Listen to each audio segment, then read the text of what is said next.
Okay, guys, good morning. So, my name is Samir, and I'll be a faculty for this ADB. And when it comes to my experience, I'll just walk you through. I have around 10 plus years of experience in IT and on the clouds since the past 3 years. I'm working onto this cloud technologies. Okay, that's it. Working in some corporate. Okay, so guys, let us start with this now. So what is, before we go ahead, let us see. And guys, I want everyone to just have an interaction. So I want the session to be an interactive rather than me talking on a side. I want everyone to interact with me. Okay, guys. So let us start with this. So let us say here, Azure Data Engineering. What is Azure Data Engineering? Yes, guys. Everyone, I'm audible. Please. It's audible, Samir. Audible. Okay, so now this is what is Azure Data Engineering. So basically, Azure Data Engineering is packed is a packed into the is a packed in the form of services.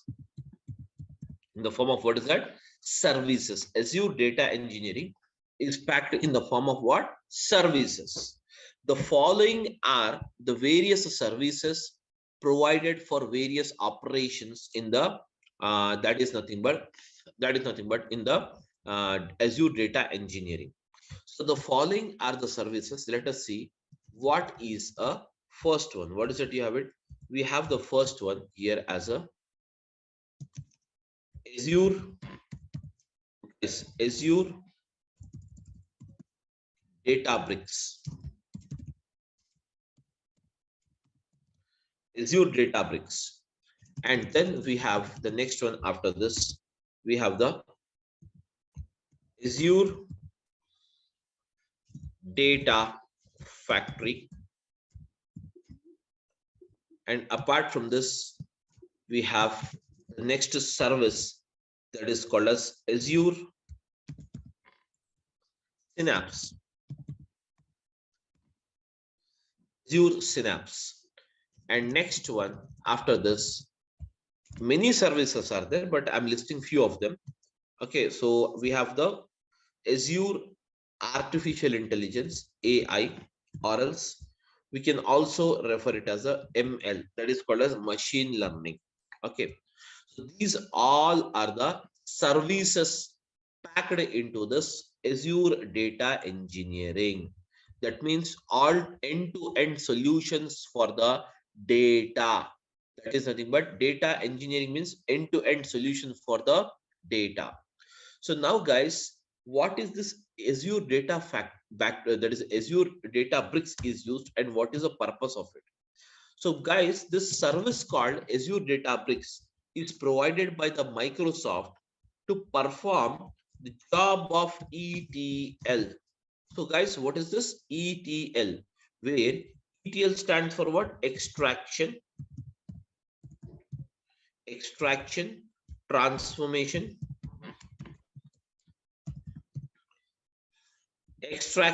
transformation. Okay, guys, extraction, transformation, and loading.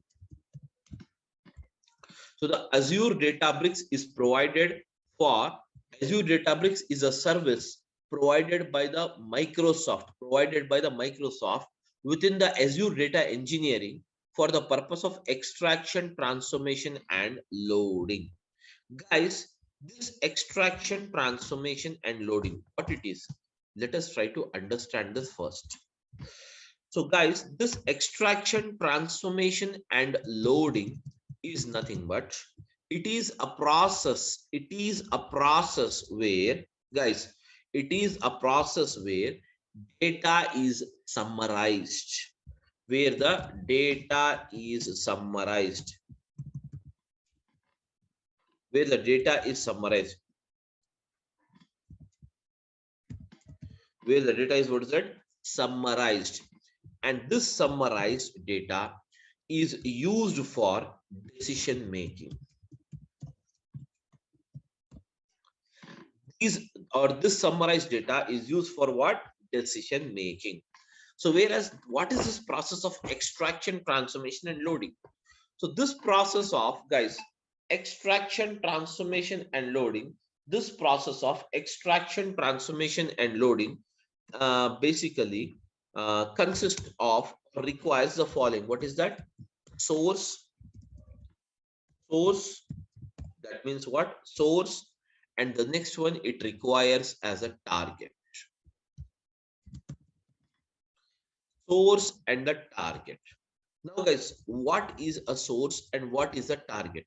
So basically, between the source and the target, this process of ETL is applied always.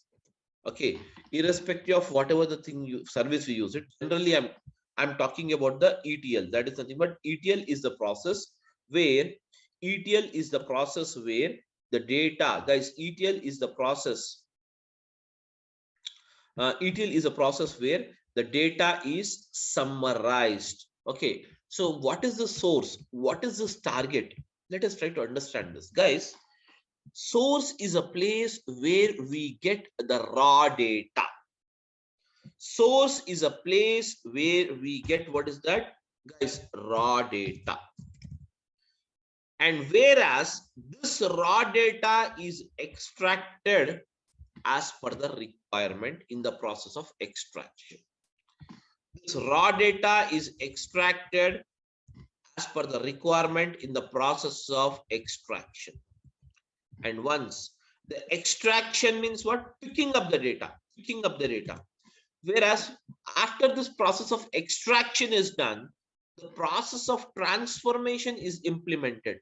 Transformation is the actual process where the data is converted into the required format by the customer. And once the transformation is done, guys, on the data or applied on the data is finally prepared and it is loaded. And it is what? Loaded. And where it is loaded? It is loaded into the target, that is called as a destination. Getting my point? Now guys, this is a bit technical. I want to simplify it and explain it to you. Okay, what exactly? Now guys, all of you are you able to hear my voice? Everyone, please come out. Yeah. So now guys, suppose you go to a supermarket to buy a vegetables. You go to a supermarket to buy a vegetables. Tell me now, what are the different, that is, how many vegetables will be there in a supermarket? Let us say Reliance Fresh. You have been to the Reliance Fresh to buy the fresh vegetables. Now tell me, how many vegetables you have it? You will be having many, almost all vegetables you will have it. Am I right? So now guys, tell me a answer now. Do you purchase all the vegetables or you will purchase only those vegetables which is required for you?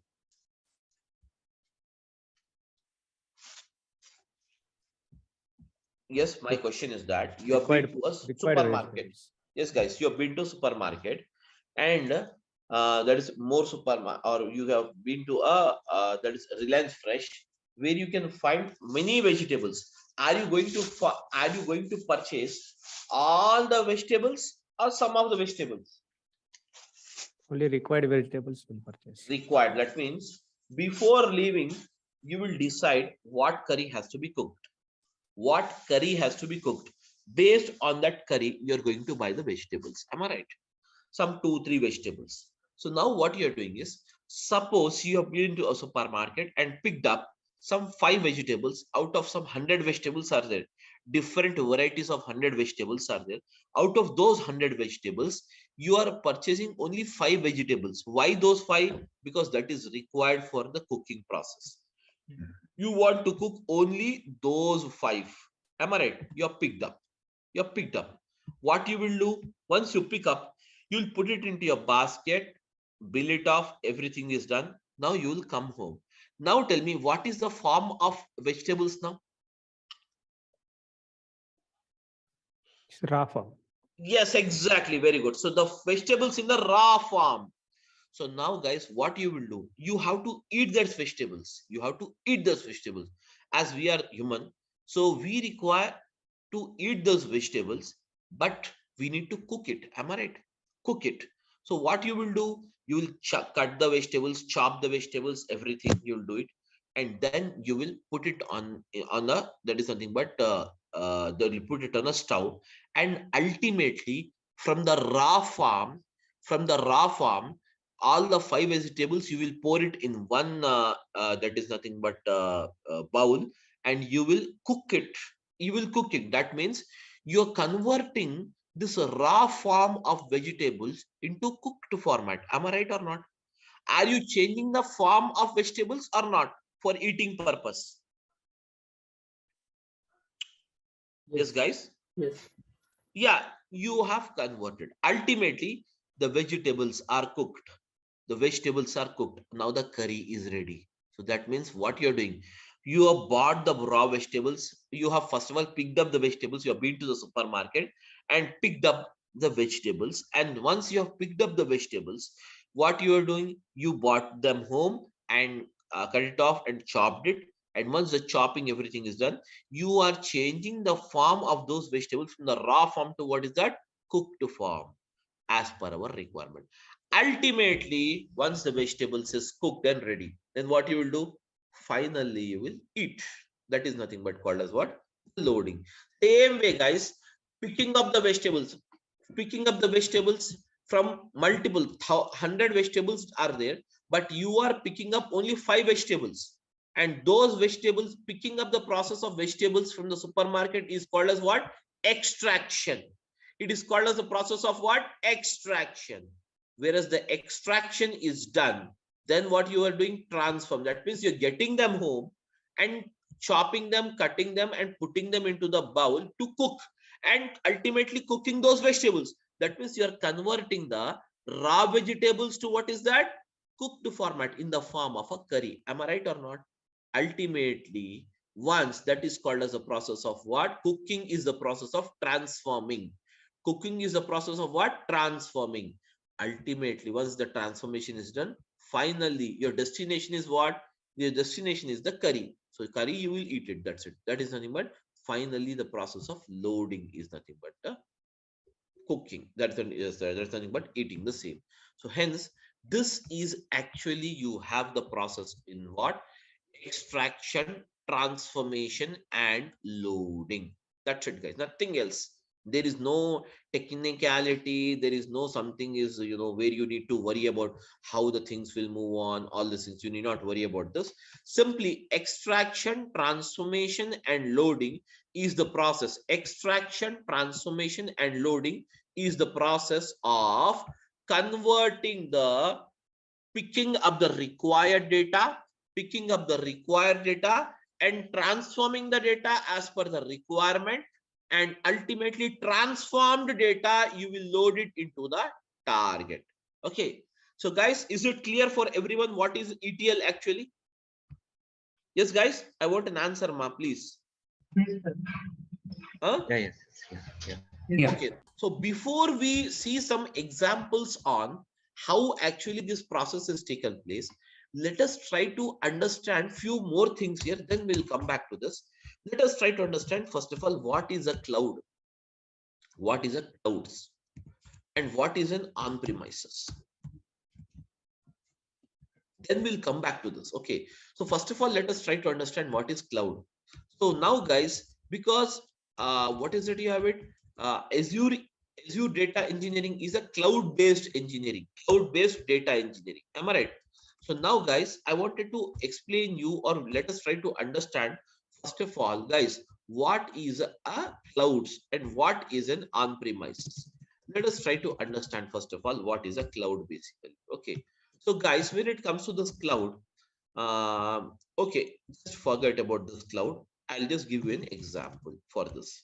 Now, guys, all of you are using the mobile phones. Am I right?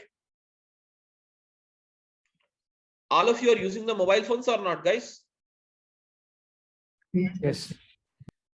Yeah, I want a reply from every one of you. Please, guys, try to respond. Yes. Are you using the mobile phone or not? Yes, we are. Yeah. So now every one of you, us, is using the mobile phone. Now, guys, when it comes to this mobile phone, you in the mobile phone, we have some memory. Will it be there, memory or not? Yes. Every mobile has some memory or not? Yes. So now, what are the types of memories you will have in your mobile phone? Can you tell me? Yes, guys. Mobile SD memory. Yes, mobile internal memory and scan disk memory. That means you will have the memories in a mobile phone. You will have the memory in the mobile phone, such as what is that? SD card memory. So I'm writing it here. In mobile, you will have the memory. So that memory is called as mobile inbuilt memory. Am I right? With every default you purchase a mobile phone, you will get mobile memory as a free. Am I right? Mobile memory as free. Apart from the mobile memory, guys, you will also have, you will also have, guys, you will also have a memory that is called as SD card memory. What is my SD card memory, guys? SD card memory is nothing but scan disk card memory. That means, suppose every mobile you're getting it with a 16 GB internal storage memory. That means this 16 GB, guys, this 16 GB is a default memory. That means in your mobile phone, you can store up to 16 GB memory. Whereas if you require to store more memory rather than thus, you want to store one more, that is nothing but 32 GB of memory you wanted to store it. For that, what we do, we buy an external SD card and we will just put it in your mobile phone. Okay, put it in your mobile phone, and from that point onwards, you can use this memory of 32. So now tell me, totally what is the amount of memory you have it in your mobile phone now? 32 plus 16. Guys, tell me now. 32 plus 16 means what? Guys, 48 32. GB. Huh? 48 GB. Very good. So 48 GB memory.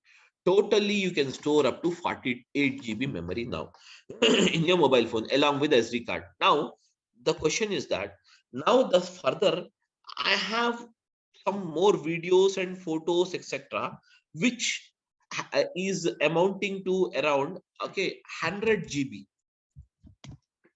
100 GB. Let us assume amounting to around 500 GB. Now tell me, how do you store this 500 GB memory? You already utilize the 32 GB, you already utilize the 16 GB memory. You have to store more 500 GB memory is required now. So now tell me, guys, what is the way you adopt it? Just think generally, because we do it in the daily basis, this kind of job. Tell me now. OneDrive or Google Drive will put. Very good, very good. So that means you will now you will take the support of a Google Drive. Am I right? Google Drive. But the problem is that Google is also providing you by default 15 GB as a memory. Am I right? Huh? 15 GB of the memory by default Google is providing to you. But now you have to store 15 GB or 500 GB, guys? 500 GB. So now what you have to do, tell me now. Tell me, guys. Yeah, please. Guys, please tell me, ma. Did you get my question? What I mean to tell you? If you get the question, just simply say yes, or else I'll repeat the question once again. My question is that, I'll repeat the question once again. My question is that now, my mobile memory already has 16 GB memory, and SD card, I have installed it. I've put some SD card and it has the 32 GB memory. Totally both the memories amounting to 48 GB, but I have some more 500 GB memory to be stored. So for that, I took the support of Google Drive, and Google Drive is providing only 15 GB memory. What is the alternative for me now? External hard disk. Huh? External hard disk. External hard disk, that is fine. Okay, but I want the data. Okay, no problem. One more way is that you can ask the Google. That is fine, that is very good. Okay, but here the thing is that you can ask the Google to increase the size. That means from 15 GB I want 500 GB. So Google is providing Google will provide you 500 GB of memory free of cost or they will charge something for it? They'll charge something. They They'll will charge. charge. That means after 15 GB, even if you store 0.1 MB also, okay, then it is going to charge you. So you can buy the space on the Google Drive by paying some cost. Now, guys, totally, I bought it. I bought this one also. Everything is done now. Totally, the amount of memory. What is that amount of memory I have? 548 GB memory. Totally, I have it now. Totally, how much memory I have it? 548 GB. That means 48 GB in my mobile phone and 500 on my Google Drive. Now, one fine day, I lost my mobile phone. One fine day, I lost my mobile phone, guys. That is my query. Now, my query is that when I lose my mobile phone, so I could not able to trace it off. Now, the question is that I bought a new mobile phone. I have to buy a new mobile phone. Hence, I bought the new mobile phone. Now, once you bought a new mobile phone, guys, please tell me, can you recollect this 48 GB? Can you recollect this 500 GB memory or not? 500 GB is possible. 48 GB is not possible. Yes, exactly. Very good. So we can say that 500 GB, you can recollect it by just using the synchronize option. You can just log in with your mail ID, enter the password, and in the same way, you can recollect it. But what about the 48 GB? The 48 GB memory is lost with the mobile phone because this memory is called as physical memory. Am I right? This memory is called as what? Physical memory. Physical memory. So hence I cannot recollect it. Whereas the memory or the data which is stored on the Google Drive can be recollected. So we can say that the Google Drive, we can call it as a cloud. Am I right, guys? Everyone? Google memory is called as what? Cloud memory. Google memory is called as what is that, guys? Cloud memory, cloud data memory. It is called as what? Cloud data memory. Cloud data memory. Whereas the physical memory of your mobile phone, we can refer it as what? On-premises memory. Am I right, guys? I can refer it as what? On-premises. So now tell me, what is the drawback, guys? Now tell me, what is the drawback you have? What is the drawback you have between on-premises memory and cloud memory? On-premises memory, once you lose your mobile phone, you cannot recollect it. But the same can be recollected using the cloud. Am I right or not? So now this is the drawback. You have it in the on-premises data. So now, guys, just for 548 GB, which is required for us. Now, what we have done, we took the support of the cloud rather than taking the support of the mobile phone. So in the same way, what you have done, tell me now, what you have done. That means you have moved physically, guys. You have moved physically from the cloud, from the physical mobile phone memory to what is that? Cloud memory. That is called as Google Drive memory. Am I right or not?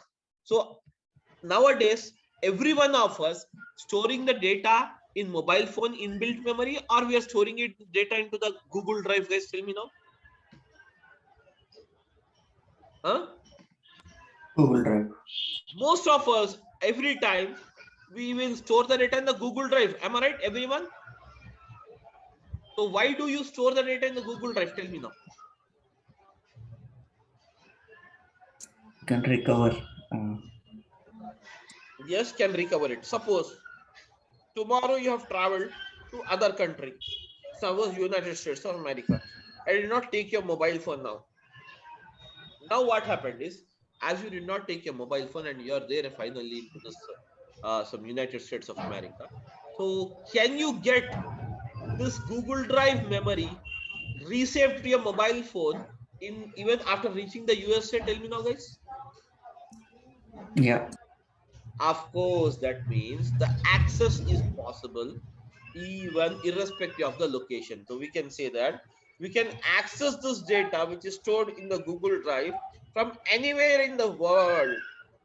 Am I right? From anywhere in the world without worrying about the physical location where my data is stored. The same way, guys, tell me now, actually Google Drive is stored where? The Google Drive stores the data into the cloud environment. Into what is that? Cloud environment.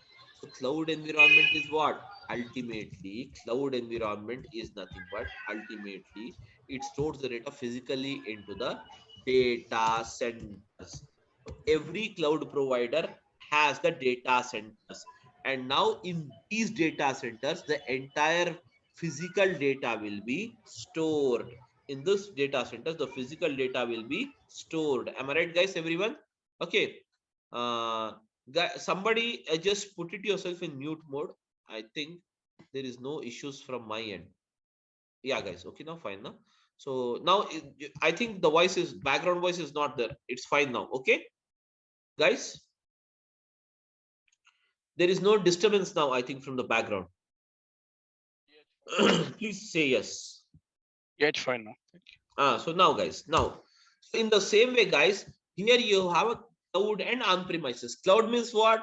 Cloud is nothing but storing the data onto the Google Drive is a cloud environment. And now, guys, on-premise is nothing but storing the data into your mobile phone physical memory. Mobile phone memory. Mobile phone memory is called as what? On-premises. Is called as what, guys? What is it called as?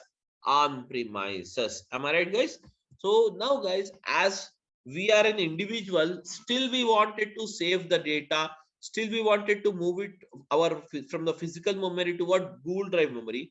In the same way, lot of the corporates, many corporates, now what they're doing is they're planning or they are moving from the physical data to what is that? Cloud data. So for that, many cloud providers has come out.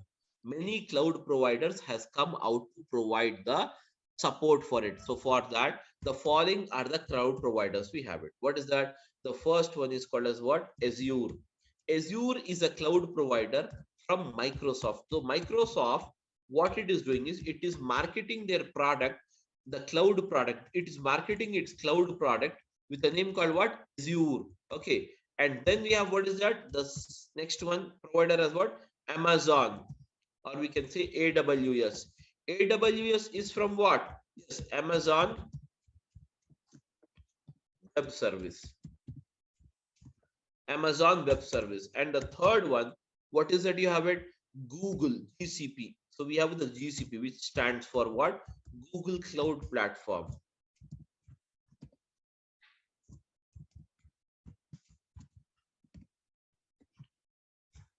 Google Cloud Platform. Okay, guys, Google Cloud Platform. Then afterwards, then we have what is that?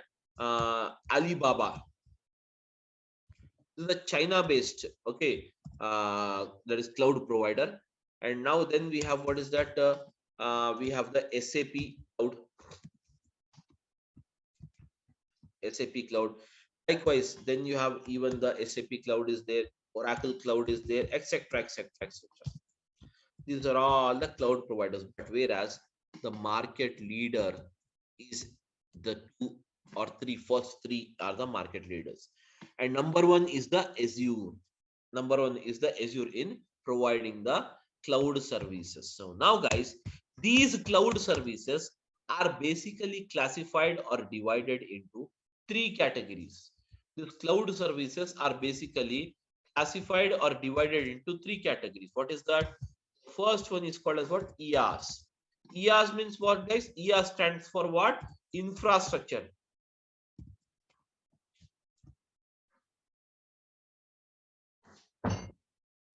Infrastructure as a service. And then you have what's that? PaaS. PaaS stands for what, guys? PaaS stands for what? Platform as a service. Then, guys, third one is SaaS. SaaS stands for what, guys? Software as a service.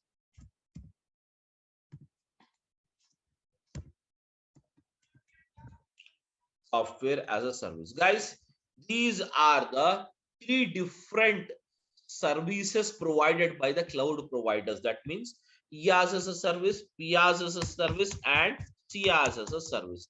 These are the three categories of services provided by the cloud providers. Getting my point? So now entire cloud service is classified or built according to these categories: IaaS, PaaS, and CaaS. Infrastructure as a service means what, guys? Suppose just now we have discussed that you require 500 GB of data to be stored. That means you require what? Space on the cloud. Space on the cloud to store the 500 GB data. Am I right? So whereas this all storages, suppose you require, what is it? All the storages, how much storage you require it? 500 GB or 1000 petabyte. Okay, petabyte. So all these, okay, all these, can you see here? All this is the responsibility of the that is nothing but the cloud provider, and it provides this service in the form of what? Infrastructure as a service. Now guys, you require a RAM, random access memory. You require a RAM speed of let us say 56 GB. So now guys, you need not buy an external RAM anything. Simply you need to inform your cloud provider that this is the RAM speed you require it. So he will set it for you. So you need not worry about the physical components or the physical parts. Now getting my point? Next, after this, platform as a service. Suppose guys, suppose what is platform, guys? What is platform? Platform is generally a type of an operating system. Now guys, we are using Android as an operating system, and can you see here, that is nothing but Apple is using some operating system. Okay, so hence these are the various operating system. Okay, these are the various operating system used by the various that is nothing but various mobiles, we can say. In the same way, if at all you have a computer, so generally in the computer, what is the operating system we use it, guys? Can you tell me what is the operating system we use it in a PC, guys? Tell me now. Generally we use the Windows as operating system. But now my question is that I have a very massive amount of data, and this massive amount of data is not supported on the Windows operating system most of the time. Let us assume banking data. Banking data is very huge, massive amount of data. So now it is not supported on the Windows operating system. Hence, we require some other operating system that is called as what? Mainframes. Mainframes is an operating system. Mainframes is an operating system from what? IBM. So you need not buy the license of this. You need not worry about the operating system. Simply you need to inform your cloud provider Azure that you require the mainframes operating system. He will take care. And now guys, suppose you require some softwares. Softwares in the sense you require some reporting softwares, or you require some analytical software, such as you require some softwares, or you require any kind of reporting. That is nothing but, suppose you require Power BI, or suppose you require some Cognos. You need not buy the license of this, need not worry about this. Simply you need to inform your cloud provider that you require it. He is going to buy that for you. He is going to buy that for you. Everything is taken care by that is nothing but by the cloud provider in the service called what? Software as a service. So these are the three categories of services we have it. So whereas the cloud providers has divided their service based on these three, and based on these three categories only they will bill you. They are going to bill you. It is as simple as, guys, as simple as simply you log into this. You have the OTT platforms is there, Amazon Prime, Netflix, etc. What you will do, you will enter your mobile number and a password. That's it. You will enter it into the application, and once you enter into the application, if you want to watch a new movie, then you have to subscribe that particular premium subscription or not. Tell me now, guys. You need to buy a subscription or not, premium subscription, to watch a latest movie. Yes, tell me. Do we require to buy it or not? Yes, sir. Yes, required. So in the same way here also, whichever the service is required, in the same way, simply we need to buy it from the Azure. Buy means what? Here we are just that means utilizing it, paying it. That's it. Utilizing and paying the cost. It is just like renting off, renting off. Okay, without having an ownership, without claiming an ownership, you can do your task just by paying them. Okay, just by paying them the cost of the same. So whereas where these are the three categories of service provided by the cloud. Now guys, the cloud is clear for me and on premises is also clear for me. Everything is clear. But my question is that source, target, and this thing is done. Already this is also extraction, transformation, loading done. But my question is that what is exactly the use of the ADB, that is called as Azure Databricks? What it does? We have to understand this. So now guys, let us come back here. When it comes to the Azure Databricks, the Azure Databricks is a service of Microsoft, which is provided to perform the job of extraction, transformation, and what is that? Loading. To perform the job of extraction, transformation, and what is that? Loading. The Azure Databricks is a service of a Microsoft provided to perform the job of extraction, transformation, and what is that? Loading. Okay, guys. Now, when it comes to this Azure Databricks, exactly, let us try to understand this ETL with some example. Guys, here I have a data. So let us say here, I have some data here. So I'm using, guys, I'm using it this as a source. And now I have the source. And now, guys, in the bottom, I'll write the target. My query is that I have a data of a supermarket, and supermarket data is given like this: product ID, product rate, product quantity sold, and date of sales.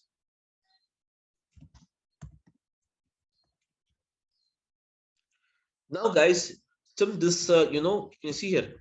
Now my query is that, guys, and here is the customer. The customer is here. The customer is here. The customer wanted to know, guys, this is a customer. That customer means what? The owner of the supermarket is a customer for us. This customer wanted to know what is the change in sales, or what is the sales difference on 26th of this month and 22nd of this month, whether the sales has increased between these two dates or not. He wanted to know first of all. So guys, first of all, to know this query or to report him the same to the customer, what is that you require it? You require the source, and the source consisting of the following information. What is that? Product ID, product rate, product quantity sold, date of sales. Let us give the product IDs something like this.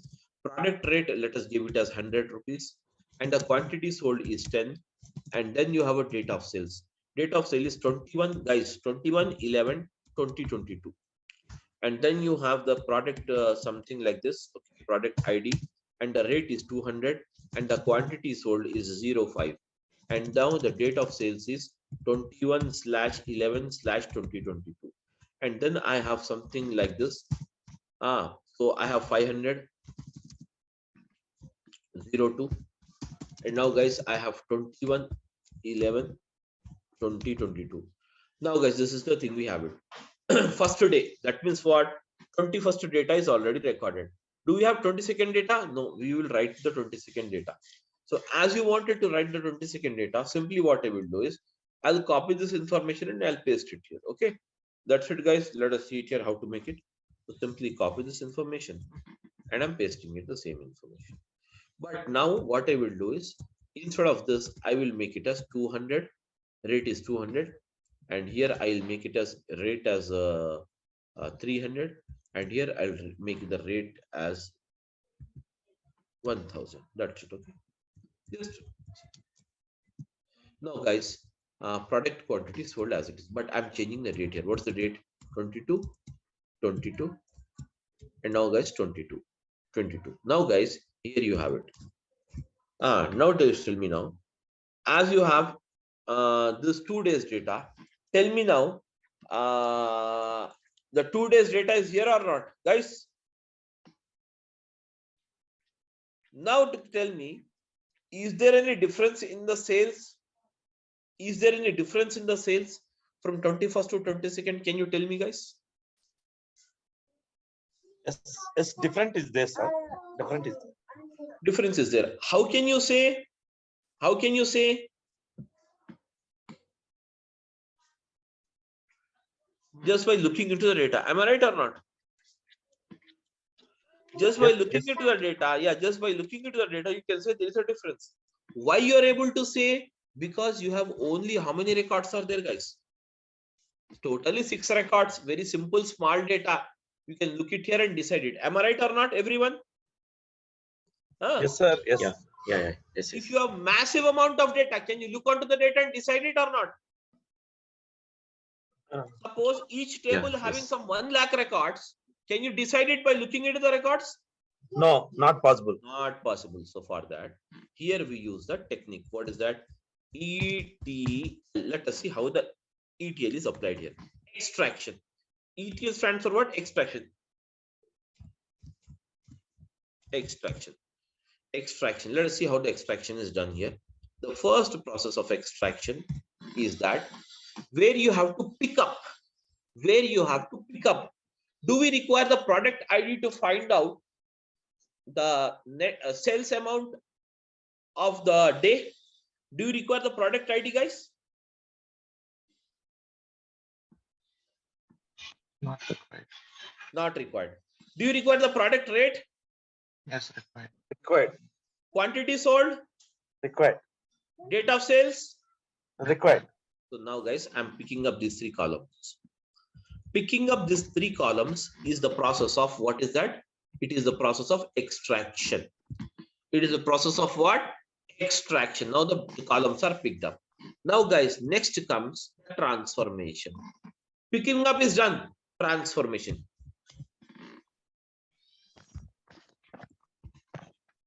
Now in the transformation, how can you find out the net? You want to find out the net sales amount each day. So to find out the net sales amount, do we need to perform some arithmetic operations on the data or not? That means some mathematical calculations is required or not? Yes, sir.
Hello, can anyone hear the voice?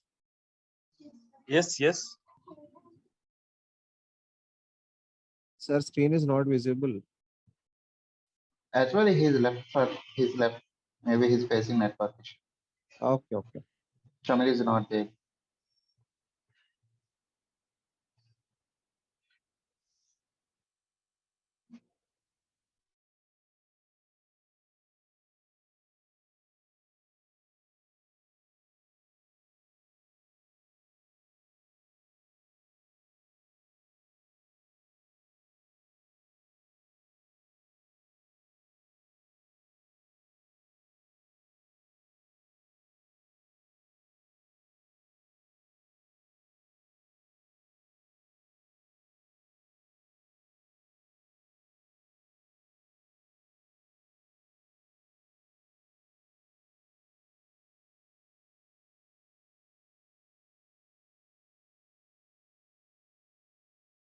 Sorry, guys, got disconnected due to some network issue. Sorry. Okay. Hello, I'm audible now? Yes, yeah. Yeah, I'm audible now. yeah, so got disconnected due to some this thing, network issue. Okay, so now guys, okay, we were just a minute. So just a minute. I'm just looking out for this. I don't have this host rights. Just a minute. Let me call the people to provide me the host right, because once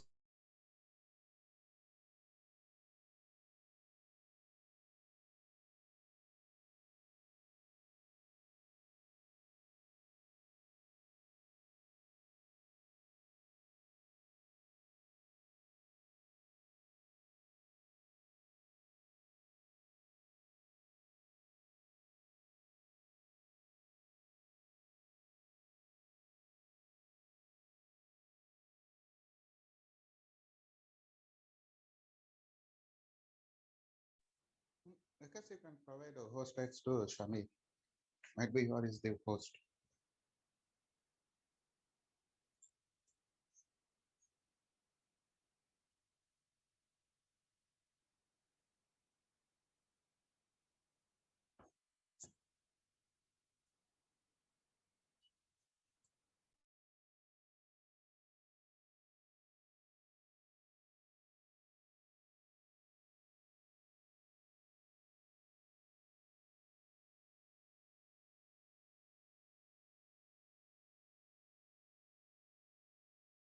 I'm audible, guys.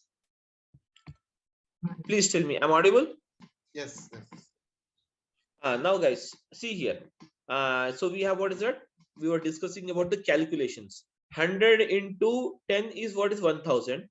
200 into 5 is what? 1000. 500 into 2 what? Again, tell me now, guys. 1000. Now tell me, guys. You have one totally. Calculate the sum here. What is the sum? Can you tell me the sum, guys? The sum of these three is what? Yes, guys, the sum of these three is what? It is 3000. So I can say that. Can I say that here? Can you see? 3000 is the net sales amount. Am I right, guys? Am I right, everyone? So this you are doing it under the process of transformation. Now, it is done for the 21st day. What about the 22nd day? Guys, can you tell me? Please come out, all of you. Help me out in this. Yes, guys. Tell me now, for the 22nd day, 200 into 10 means what? 200 into 10 means what, guys? Tell me now. 2000. 300 into 5 means what, guys? Tell me now. 1500. Yes? 1500. Very good. 1000 into 2 means what? 2000. Very good. So now calculate the sum now. 5500. Very good. So now, guys, 5500.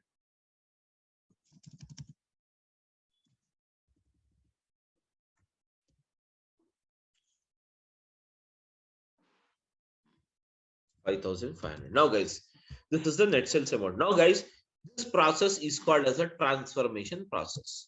It's done now. Finally, you will be loading. Where you will be loading the data, guys? Tell me now. Finally, you will be loading the data into the target. So how will I load the data? I will load the data like this. See here. I'm loading the data. So net sales amount underscore sales underscore amount. Net sales amount is what, guys? Tell me now. Net sales amount is what? 3000. And now for which date it is?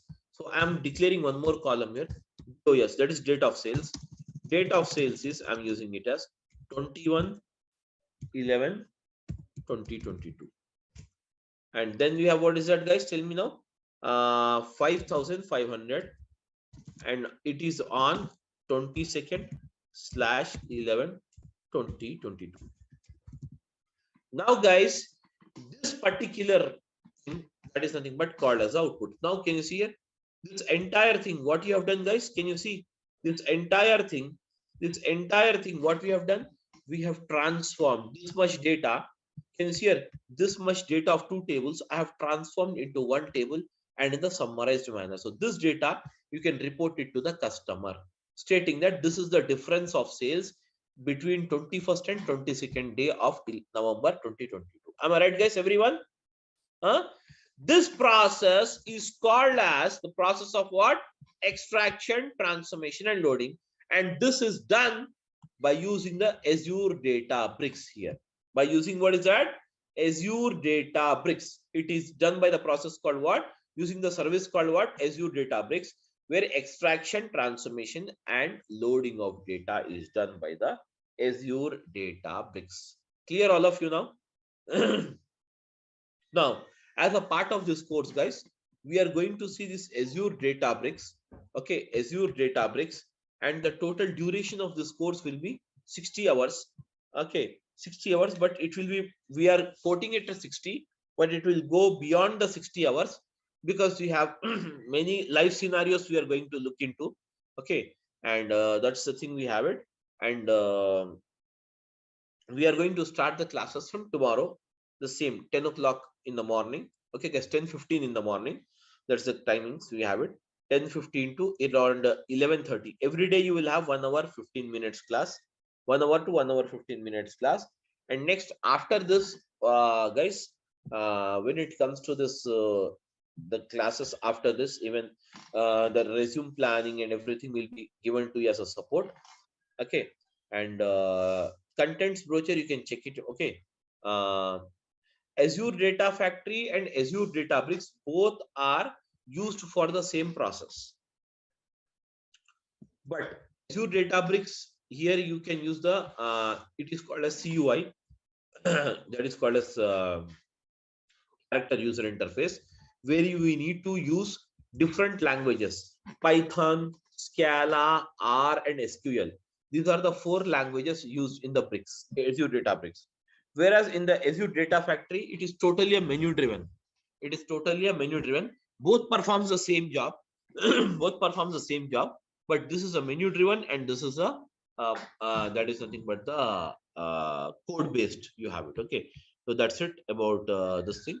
And every day we'll have the class 1 hour to 1 hour 15 minutes, and Saturday, Monday to Saturday, Friday you will have the classes. So generally Saturdays and Sundays I don't take the classes. If it is required to cover up the portion, then we will continue on Saturdays, guys. That's the only thing we have. Okay, so now you can ask me any questions if you have. Please go ahead. Sir, like I just wanted to know, there is coding part is there in the curriculum, so we need to learn coding as well. Yes, of course. Coding means whichever it is required, we will discuss it in the class itself. As such, separately, you need not learn the coding somewhere going outside. Okay. So what is that? I will explain you. That will be easy only, not so tough enough for people, what the people think. Okay. So we will be seeing here the coding in 4 different languages. See, there is SQL, Python, R, and Scala. I'll write the coding. Yeah. Sir, like what is PySpark that I'm hearing a lot about? See, PySpark is basically Python and Spark together. It is called a Spark, PySpark.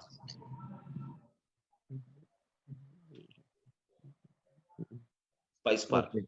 Okay. Do we need to learn that also for ADB?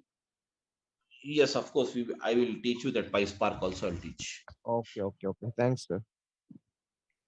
That's thank you. Any other questions, guys? Sir, this is a duration, sir. Duration will be 60 hours. Okay. Okay. 60 hours. Azure Data Factory. Huh? Is it required to learn both Azure Data Factory and Azure Databricks It basically for industries? see guys, there is no connection between Azure Data Factory and Databricks. If you learn it, that is up to you. If you don't learn it, then also no problem. You can get the job individually on Azure Databricks as well as on the Data Factory. These are 2 different services you have it.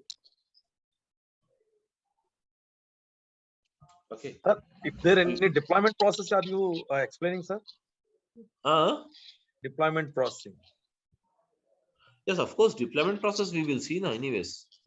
Without the this is all a technical subject. Yes, sir. So ADF also there, right? ADF and ADB. Okay, deployment process is required. After finally, classes over, right? Yes. Yes, yes, Sir, yes. is We there will any see the combined deployment. batch for both Databricks and Data Factory?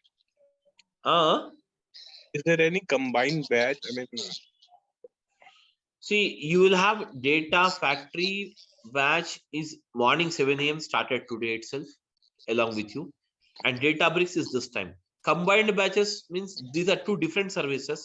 So I teach them differently. Yes, yes, sir. Yes. Combinedly we'll see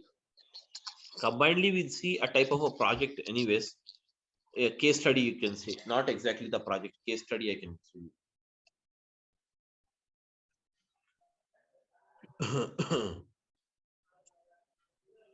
See, basically, when it comes to the data, someone is typing. So what is that? Monitor, optimize data storage, data processing. All this is covered, guys. And whatever the training we are going to look into, it is basically okay. More than enough to write a certification also. Certification for ADB whenever you want to write it. Okay, this is enough.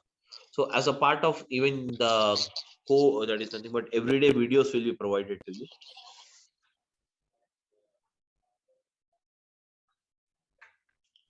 That's it. sir, Any other questions if you have? You can. any batch for the evening? Huh? Any batch for the evening? Right now, no, there is no batch in the evening. So morning batches only we have it.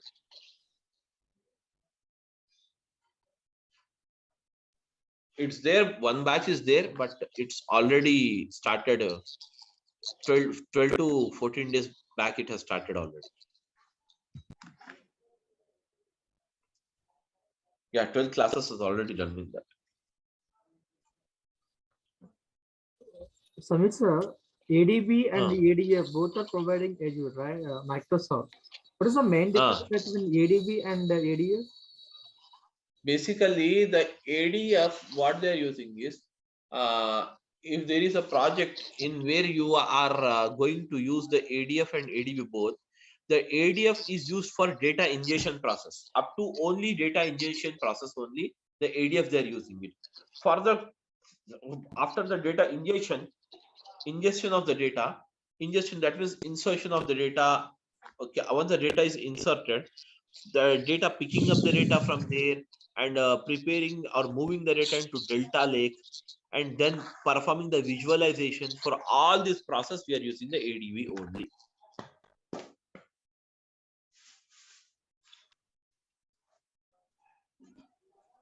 Okay, got it. Yes, any other questions, guys?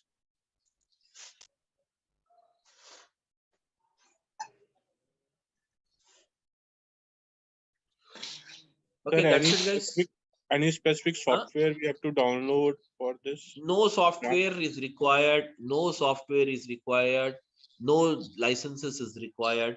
Simple, very subscription. I'll tell you. I'll show you. You have to subscribe that. That's it.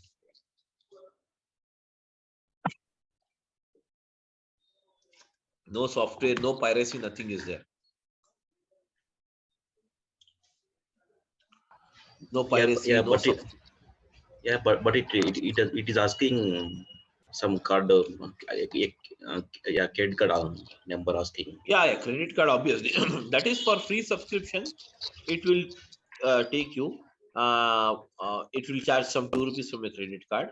And this free subscription will be valid for 30 days. Okay. And after that, you have to go for pay as you go model.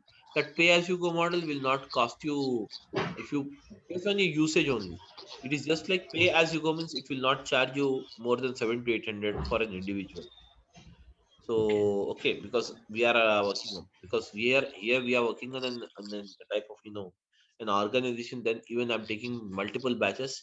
Even then I'm not getting the bill more than 2,000 rupees per month, 2,000 to 2,500. But there is a technique for saving this. That is nothing but how to save the cost and all. I will that is anyways tell you those techniques. So if you follow that, that's not a problem for you to make out. That's the thing. Yeah, can you providing that license code in per for practice purpose. Huh? Yeah, can you provide license account? Sorry, can you provide account so but for a practice purpose? Account, you can take it. It's not me to provide you. You can take it directly. I'll show you the way how to create account, everything. I'll show you. Yeah, okay.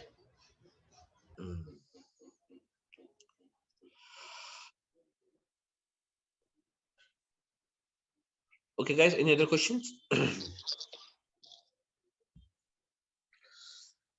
Okay, guys, thank you. Then we'll meet tomorrow morning at the same time. Yeah, please go ahead. Any questions?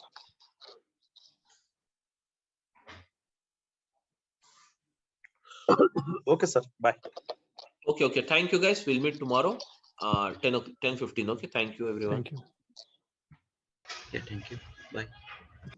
Yeah, thank you. Thank you. Bye. Okay, so now let us start with this.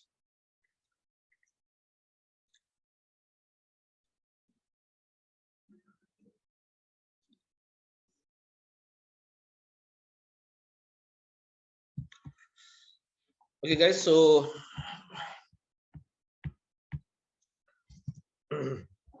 let's start again, and just we'll begin the introduction part today. So, guys, we're using it Azure Databricks.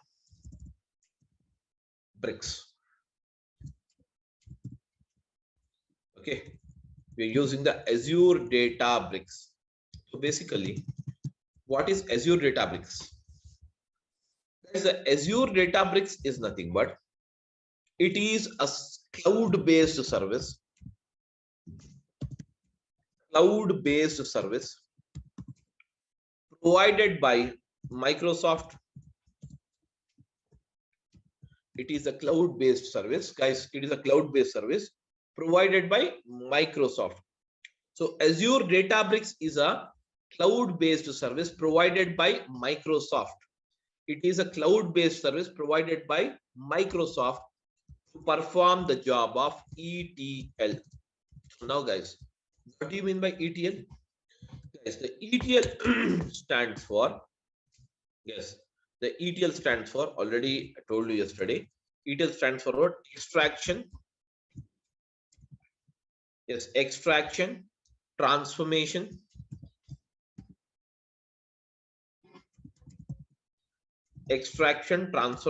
and loading. Extraction, transformation, and loading. Whereas this process of extraction, transformation, and loading is a process of, yes, is a process of what? Data summarization. Is a process of what? Data summarization. It is a process of what, guys? Data summarization. So extraction, transformation, and loading. This is a process of what is that? Data summarization. It is a process of what? Data summarization. Wherein for the process of ETL, that is called as extraction, transformation, and loading, guys, we require the following. What is that?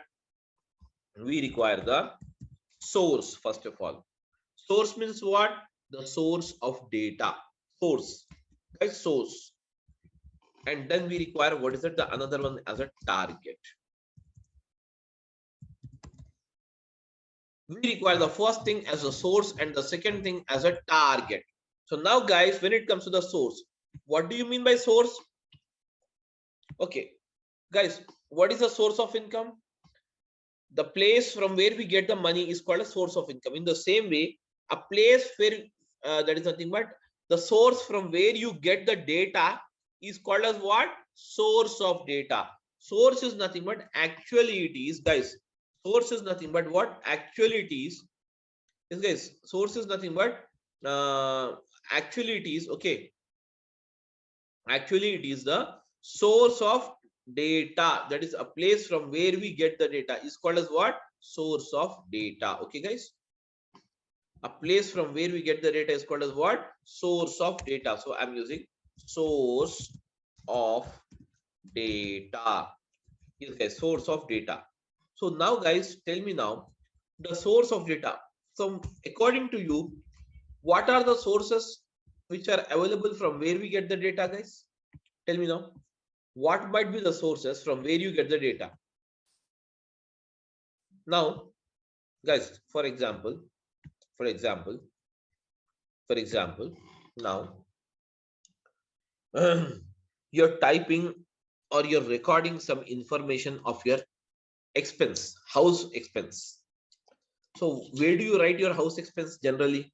Nowadays, we are using in digital format only. We are not taking a pen and paper and writing the things. Everything we are digitally writing it. Tell me now, house expenses, where do you write it? In which type of file do you write it? Tell me now, guys.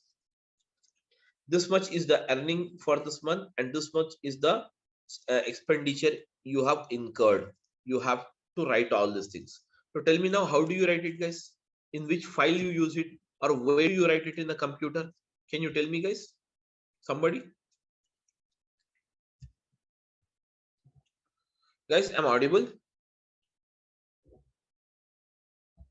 Yeah, am I audible, guys? Everyone?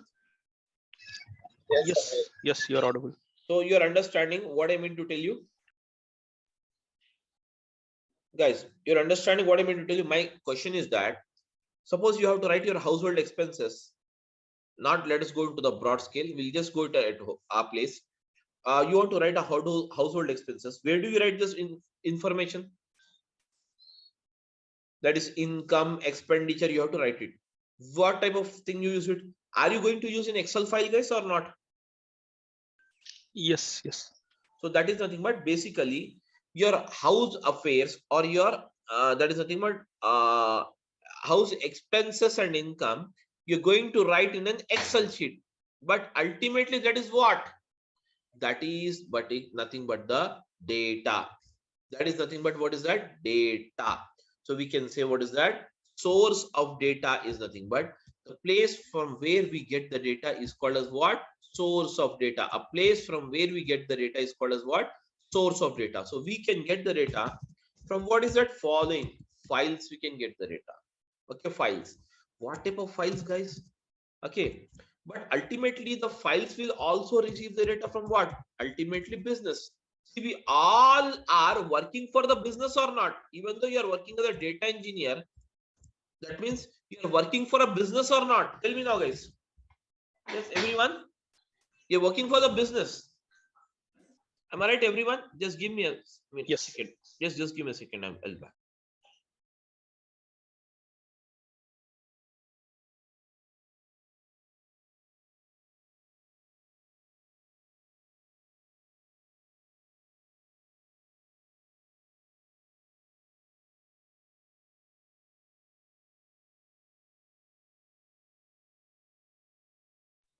Okay, sorry. So guys, we all get the data. We all work for the business only. Though though we are working here, suppose you're working as a data engineer in an IT sector. That means, are you working it for a business or not? In fact, that means you will get the data from the business. From the business entities only we get the data. Am I right, guys? From the business entities only we get the data. Whereas this data is recorded in the form of what is that? Files. In the form of what is that? Files. So what are the type of files you have it? Guys, what are the type of files you have it? The files are the following. So we can have, what is that? Yes, guys. We can have what are Excel files. Excel files. Yes, Excel files. And we can have, what is it? CSV files, which stands for what? Comma separated value files. Okay. Comma separated value files. And Excel files, comma separated value files. And you have, what is that? JSON files. JSON stands for what? JavaScript object notation files. Okay. And then afterwards, what is it? You have it? Excel file, CSV file, comma separated value files, JSON files, and you have the Parquet files. Parquet files.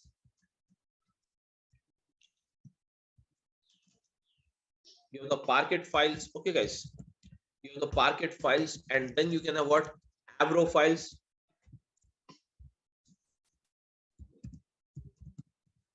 And then we can also have what's that?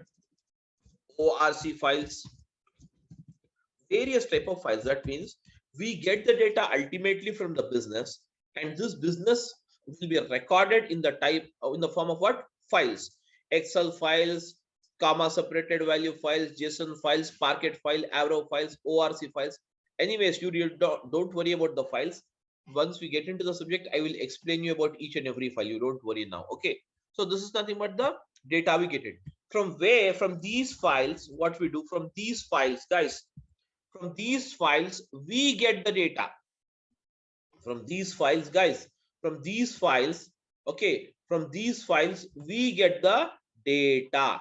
So ultimately, what we do, we pull in the data. We pull in the data by using the process called what? Extraction. We pull in the data by the process called what? Extraction. So extraction is done.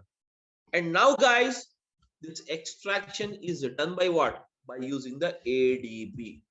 That is called as what? Azure Databricks. By using the Azure Databricks. By using the Azure Databricks, guys, by using the Azure Databricks, we perform the process of extraction. That means extraction of data. Extraction, the full name is what? Extraction of data only, guys. Extraction of data. Extraction. Then extraction is done. Then next, what is the process you have it? Tell me now, guys. The next process, the next level of processing is what is that? Transformation. So transformation is nothing but the ultimate requirement. Based on the requirement of the customer, you're going to change the format of the data. You're going to change the structure of the data. You're going to design a new structure of the data. Am I right? This is called as what? Transformation. And once the transformation is done on this data, ultimately the process of loading will be taken place. And loading means what? The final data, whatever you have it, will be transferred to the destination. That is called as what? Target. That is called as what? Target. Or we can say destination. We can say target, or we can say destination. We can say target, or we can say what is that? Destination. The data will be transferred to the destination. Am I right, guys? Everyone? Yes, guys, everyone is following or not? I want a reply, guys. If you don't talk, yeah, if you don't talk, I cannot understand what is your thing. Okay, so I want everyone to respond it, guys, so that I'll come to know whether you people are following or not. Okay, anyways, so this is the first. Now, apart from, guys, apart from getting the data from the files, we can also get the data from the business. We can also get the data from the business in the form of what? Database. And database can be what again? The database can be what? It can be Oracle database.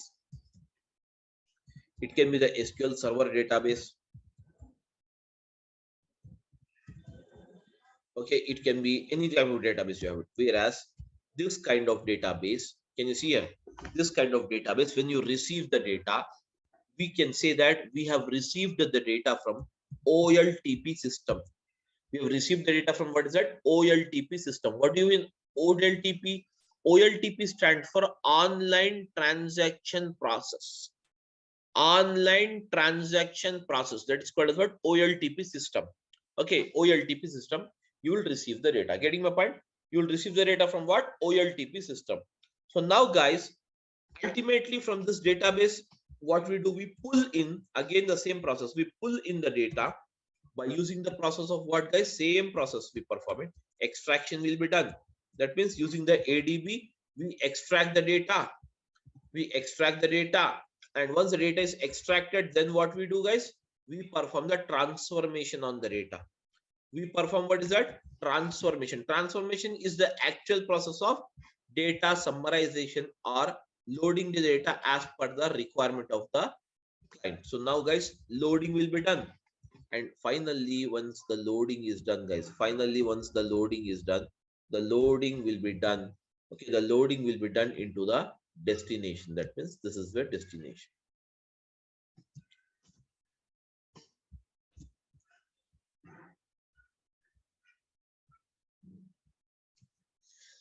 This will be your destination. Getting my point?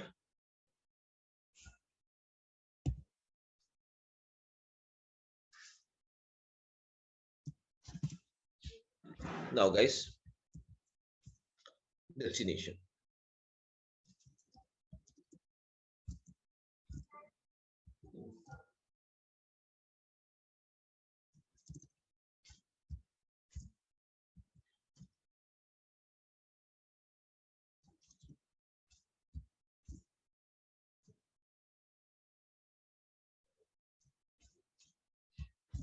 Destination.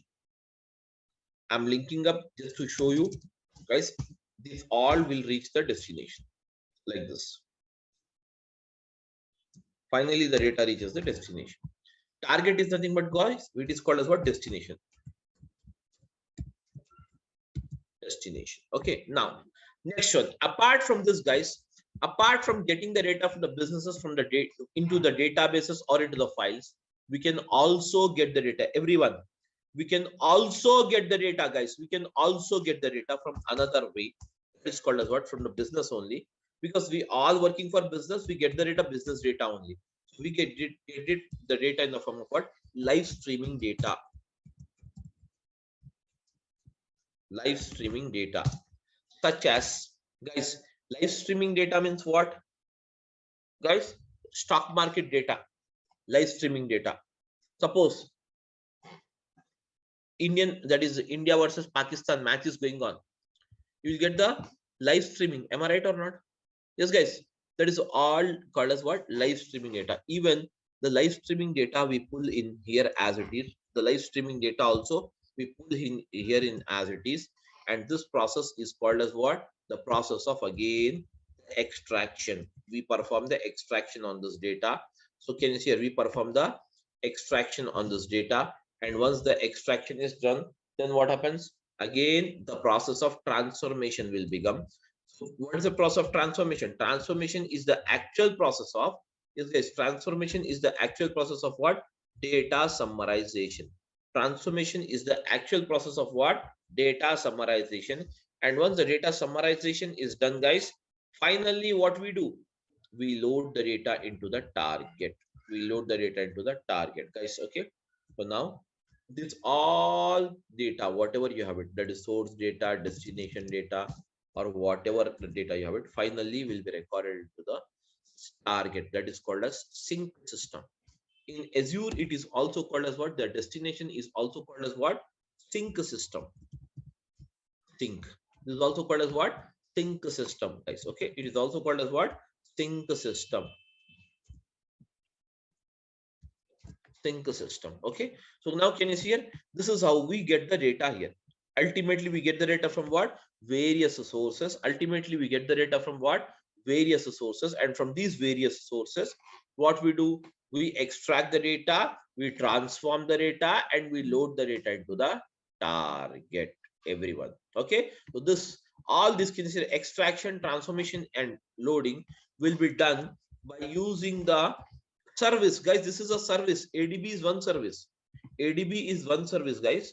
Likewise, you can also have, what is it? ADF is the another service. Likewise, you can have Synapse as the another service. These are the various services we can do it. Okay. Whereas, can you see here, guys? This is how exactly things works off. Okay. Here, everyone is following or not, guys? Yeah, I want a reply from all of you guys. Yes, sir. Yes. Now, next after this, now guys, next one, let us see exactly what exactly the big data is. Big data. Now, guys, what is a big data?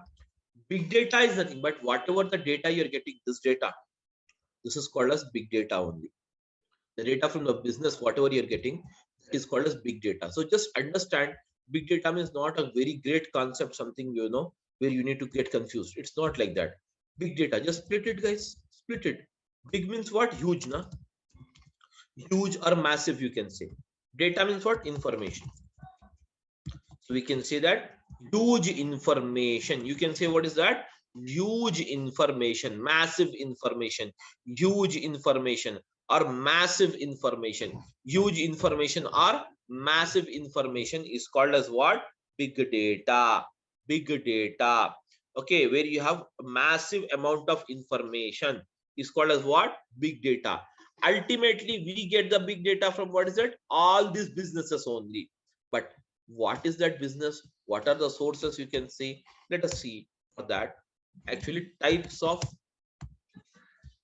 source of big data.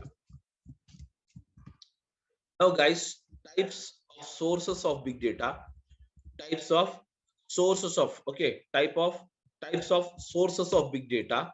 Okay, sources of big data. The first one from where you can get the big data, that is called as what? Social networking sites. Social networking sites. So what is the social networking sites, guys? Social networking sites are nothing but you have the WhatsApp, you have the Facebook, you have the Twitter,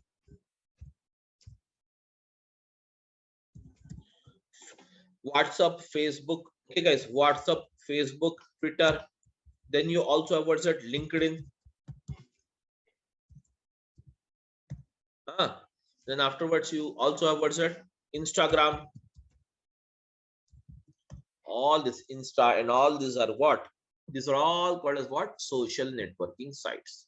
These are called as what? Social networking sites. So the social networking sites are basically referred as the major source of getting the big data. Major source of getting the big data. Getting my point? Next one after this, guys, you have the second source. So what is the second source? We can say second source as the banking application. So across the globe, the banking application is the major source, considered as the major source, guys. Banking applications are considered as the major source of getting the big data. The banking applications are considered as the major source of getting the big data. Major source of getting what's that? Big data. Major source of getting the big data. Suppose you go to a bank and get an entry done. So in your passbook, you have made some entries. That is some cash withdrawal entry and some deposit entry and some online transfer entry, some purchase entries, some entries you have made it. Okay, that means some transactions you have done it. So, but can you see here in this passbook, as you have made only 3 transactions, but it will give you some 7 to 8 lines code. Am I right? 7 to 8 lines it will print balance, it will print deduction after the debit balance. So that means type of data. That means banking data is considered as a massive or huge amount of data across the globe. Getting my point? So we can get the data, the big data. We can also get it from what? Banking applications. That means this we have discussed as a business now. Business means what? It can be social networking site, which is a one type of business. Banking application is the another type of business from where we get the data. Okay, then we can also get the data from what is that? Machine generated data. Machine generated data. So what do you mean machine generated data, guys? The data which is generated by a machine. Suppose you have a CT scan machine. Suppose you have a CT scan machine. Okay, so it scans of the human body, whereas the CT scan machine or MRI machine, okay, MRI scan or CT scan machine, whatever the machines you have it, okay, and then we have what's it? MRI, okay, scan, or else we can also have what is that? CT scan, MRI scan, and even the ECG machines. Okay, these are all the machines which generate some data. Am I right, guys? These are the machines which generate some data. Am I right, everyone? These are the machines which generates some data, whereas even these machines, can you see here, generate some data. So this kind of data is also considered as the big data. That means a massive amount. The CT scan machine generates a very massive amount of data. So that is nothing but called as what? Machine generated data. Any that is machine which generates the data is called as what? Machine generated data. That's it. Okay, then afterwards,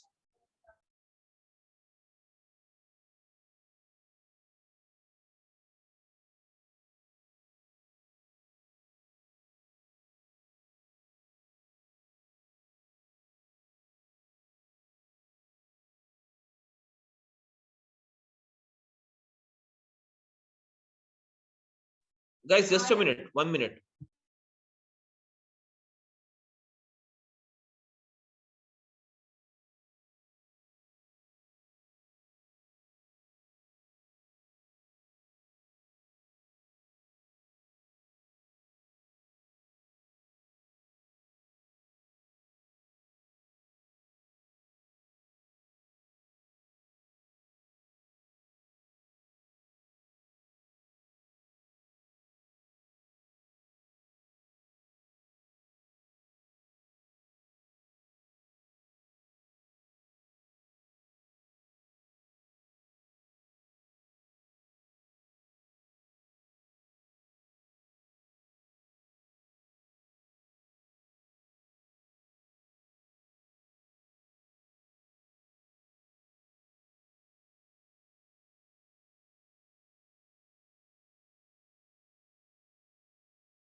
Okay, guys, sorry. So now, guys, okay. So now, guys, after this, okay. So now, can you see here? This is nothing but the can you see here? Some that is machine generated data. After that, fourth one, what we can consider here is okay. That is called as what? IoT sensors, Internet of Things. Okay, IoT sensors. We get the data from what? Sensors. We get the data from what? Sensors. These sensors basically measures what is that? Pressure. Okay, and then it measures the okay that is even the okay gas pressure. Okay, and then it measures even the temperature. Okay, and even the okay wind. All these are the sensors which basically measures. But these sensors, how it generates, these all will be connected to computers, to required computers. So this computer generates the data here. The data will be recorded here, and this data will be further processed or transferred to us like this. From in the files we received, we extract it, we transform it, and we load it. Ultimately, it will go like this. Okay. So now, guys, so basically IoT sensors, I can give you one example. Guys, whenever you travel, and okay, like on the highways, once you will enter a basically a type of a town or a village. At the starting of this town or a village, you will find some a very big table fans which is rotating very slowly. Am I right? Which rotates very slowly. What it does exactly? That measures the wind, and those fans are nothing but a machines at sensors only, and those are connected to the computers. And whatever the thing is recorded, the data will be transferred to the computer, and from the computer again the data will be that is kept into the files, and again it is transformed further for this analysis. So basically this is how exactly the process moves on here. Okay, so guys, okay, all of you following or not, please let me know, guys. Yeah, we can able to Excellent. follow. Now next, after this again you have what is that, guys? The fifth one is human generated data. Human generated data, it's not basically you will have that massive, but still it can be considered as a big data only. Human generated data means the data which is generated by you and me. Okay, the normal routine data, that is basically a kind of a human generated data. So this is also considered as the part of big data. But guys, this big data this big data is basically has some categories. That means we can say types of big data. We can have various types of big data. So now I will say types of data. Now, guys, what are the types of big data? Generally, guys, you will have the following types of big data. The first type of big data, which you can consider, okay, which you can consider that is first type of big data which you can consider. Okay, the first type of big data which you can consider, the first type of big data which you can consider is called as what? Structured data. Structured data means what? I'll type it. Guys, I'm writing it: name, ID number, and salary. Can you see this is the thing we have it? Name is, let us say, Alan. And now, guys, I'm using the ID number as something like this. And salary, I'm making a 10,000. And Bobby, 20,000. Carl, 30,000. These are the basically, can you see here, guys? This is the data where, can you see this data is in which format? It is in the proper format of rows and columns or not? These are the rows and these are the columns. Am I right, guys? Everyone? Yeah. These are the rows and these are the columns. This kind of data is proper data. Hence, it is called as what? Structured data. This kind of data is called as what, guys? unstructured data, the data which is placed into the proper form of rows and columns. The data which is placed in the proper form of rows and columns is called as what? Structured data. Am I right, everyone? Yes, am I audible, guys? Yeah, what happened? Am I audible to everyone or not? Yes. So now, guys, this is nothing called as what? Structured data. Next one is what is it? You have it. The second one is semi-structured data.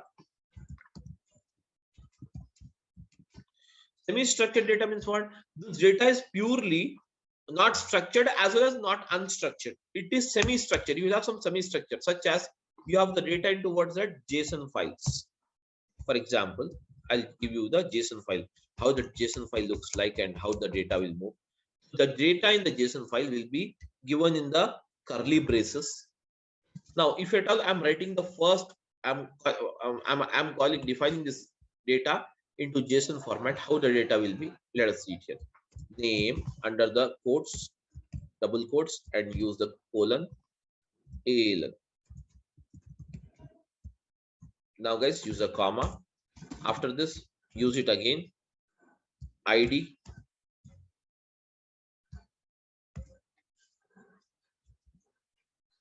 ID. Then use it as it's a numeric data. Now you can place it normally. Again, we have what is that, guys? Under this, again, you have what is that? Car. That is salary. This is also numeric data, so hence you can leave it as it is. Do not place under this. And finally, after this is done, the data is closed, the braces. Can you see this kind of data is called as what? Semi-structured data. It is called as what, guys? Yeah, it is called as what, guys? Semi-structured data. This kind of data is called as what? Semi-structured data. And now finally, the third one is called as what? Unstructured data.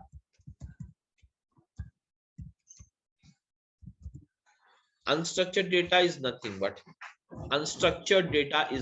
guys, this unstructured data is nothing but basically there will be no particular structure, such as the photos in your mobile phone, the videos, the chat history, and the voice notes. All these comes under the unstructured data only. There is no proper structure for it. Okay, there will be no proper structure, guys. There will be no proper structure. There will be no proper structure. Okay, there will be no proper structure. All the that is nothing but data is called as what? Unstructured. 80% of the globe, 80% of the data from the globe, we'll get it in what? Unstructured format only. 80% of the data across the globe, we'll get it in what? Unstructured format only. So guys, these are the types of big data we can have: structured, semi-structured, and unstructured. And this structured, semi-structured, and unstructured can be placed onto what is that? Into this type of files, or into this databases, or we can extract it from the live streaming. Further, the as it is process. So this is how the entire structure works. So is everyone clear with this, guys, or you have any doubt? You can ask me now.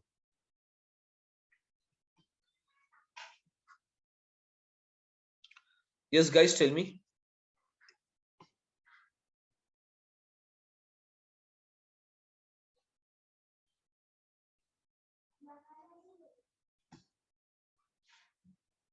Guys, tell me now. No, Samir, no doubts as of now. Okay. So this is how the things works off. Okay, guys. That's it. So for the day, guys, that's it for the day. And so with Azure Databricks, what kind of data we usually handles, like structured or non-structured? unstructured only. Unstructured only. Okay. Unstructured, semi-structured, and structure. 3 of them will handle it basically. Not mostly you will have semi-structured data. Okay, thank you. That's it, guys. So this is the thing we have it. Please go ahead now. So to learn Databricks, do we need any predefined technical background? Hello, Do you? am I audible? Yeah, tell me. Yeah. No, I'm just asking, what are the prerequisites to learn this Azure database? See, I don't have any basically, background in the field. yeah, prerequisites is that if you know the Python, or if you know the R, or if you know the SQL, that is very well. You can just, you can just understand the code, what you can do. If not, also I will explain you, and you have to put your efforts much on that, because this is basically a purely type of a technical job where you have it, what we are doing in Databricks. If you don't want the amount of coding, you don't need actually the coding, simply you can go with the ADF rather than going with the ADB. Okay, so I'm basically ETL background. Okay. Yeah. So what do you suggest? Should I go for ADF or ADB? I'm not really sure. And I would like to be You're basically, you're technical, you're from technical background or non-technical, or I am basically an ETL developer, Informatica developer. then you can go with the ADB. Why not? Definitely ADB will work for you. Okay. And to be a Azure data engineer, what are the services we need to know? Like For Databricks is to be an Azure data engineer, if you know ADF, then also you'll call as a Azure data engineer. If you know ADB, then also it is called as then also you are called as a Azure data engineer. If you know the Synapse, then also you will call as a Azure data engineer only. okay. So either one also should be fine in that case, right? Yeah, No, that's I not. heard the reason Yeah. I'm asking, I heard ADF also like something like it's an ETL tool only. And here you have mentioned ADB also ETL tool only, right? See, if So you the have, point see on what is the companies are doing till the job of data ingestion in a project. I'm telling you the live session, live scenario what is going on right now in most of the projects. Up to the data ingestion, ingestion means what? Extraction. Up to this data extraction, they're using the ADF. Further, for transformation and loading, they're using the ADB. Some projects, okay. because you have So more good facilitation, or we can say good facilities, or very flexible to perform the process of data ingestion using this that is ADF, because ADF does not uses any code. It is basically a menu driven this thing. But here you will have to write the code for everything: extraction again, transformation, and again loading again. Basically, using this ADB, you can design. It is mainly focused on the visualization, data visualization. That means visualization in the sense performing the analysis on the data, etc. okay. So my understanding is like ADF might be something like a tool based like ETL. You can go with And this ADF or ADB, anything, because already you have a technical background. You need not worry about it. okay. And both are not, if I would like to join any training, both are not. Both means it will be very good. No issues. Okay. I'm trying to join any one of these. So what do you suggest? Should I start with ADF or ADB? Like being an ETL That you have to decide it. I can't tell, because basically I'm telling you now, if you are mainly, you think that you can manage the amount of coding, then you can go with the ADB. If you don't want the coding, because ADB is required anyways in the process.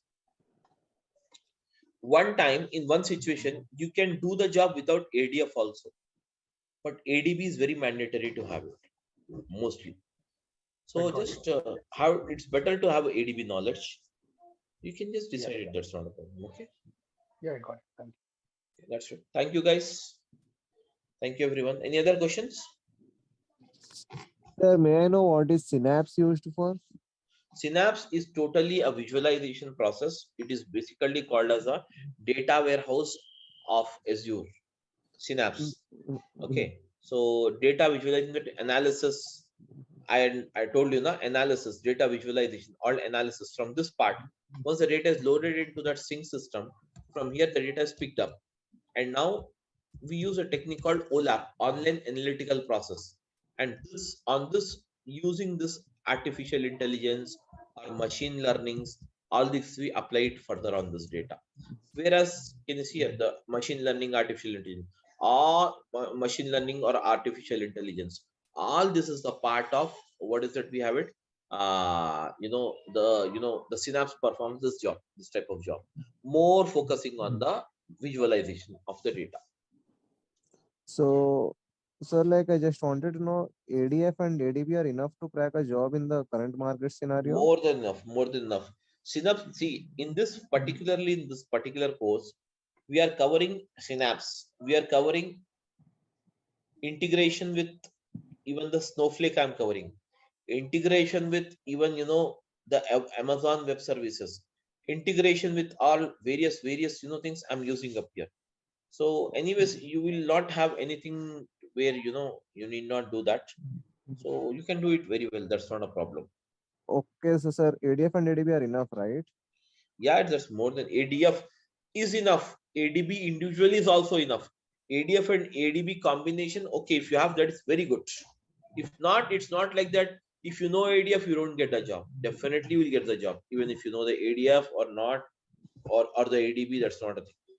There is a misconception in the market that if you know the ADF, you should also know this ADB, then only you'll get a job. It's not like that. These are two different services you have it. ADF has its own functionality and ADB has its own functionality.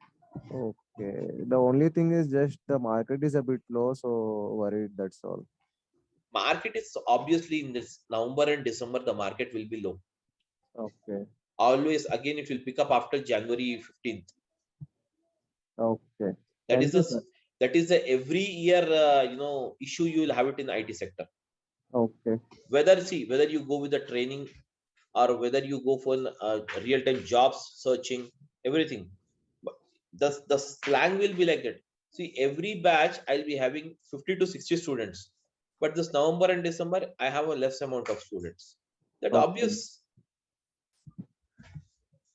That it does not mean that the market is down. Of course, the flow will move.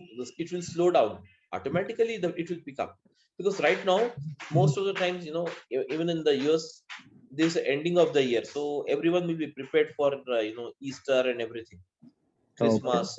So things will slow down because we are totally dependent on the all the US and the UK and Europe and we're all the Western countries we're depending upon for the data, for project, everything. So obviously it will have an impact even on our life, isn't it or not? Yeah, correct. That's the thing. Okay, sir. Okay, that's it. Thank you, guys. Okay. Thank you.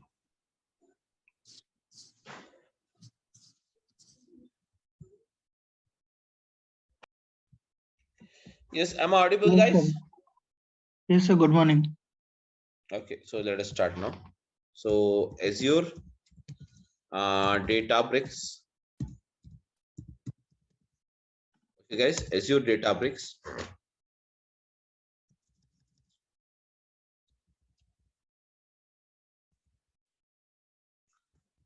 Guys, when it comes to this Azure Databricks, okay.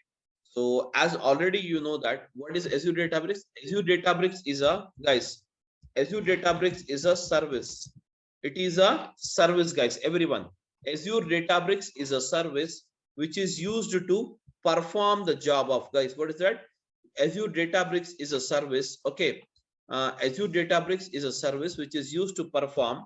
Azure Databricks is a service which is used to perform the job of what? ETL, that is extraction, transformation, and what is that? Loading. Extraction, transformation, and loading. Okay.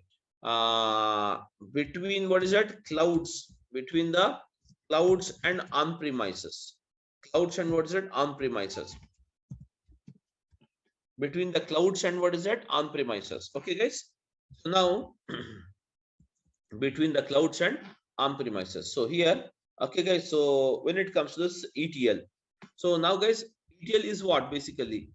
It is a service provided. Can you say Azure Databricks is a service provided by Microsoft, and to perform the job of ETL between the clouds and what is that? On-premises. Between the clouds and what is that? On-premises. So now, guys, let us try to see this. Okay. So what is basically an ETL? So ETL, as we know that it stands for what? Extraction. It stands for what? Extraction, transformation. Extraction, transformation, and what's that? Loading. Extraction, transformation, and what is that? Loading. extraction, transformation, and loading. Now, guys, when it comes to this extraction, transformation, and loading, this is a process. This is a process, all of you. This is a process of, is what is that? Data summarization. This is a process of what, guys? Data summarization. This is the process of what? Data summarization. This is the process of what? Data summarization. Okay. It is the process of what? Data summarization.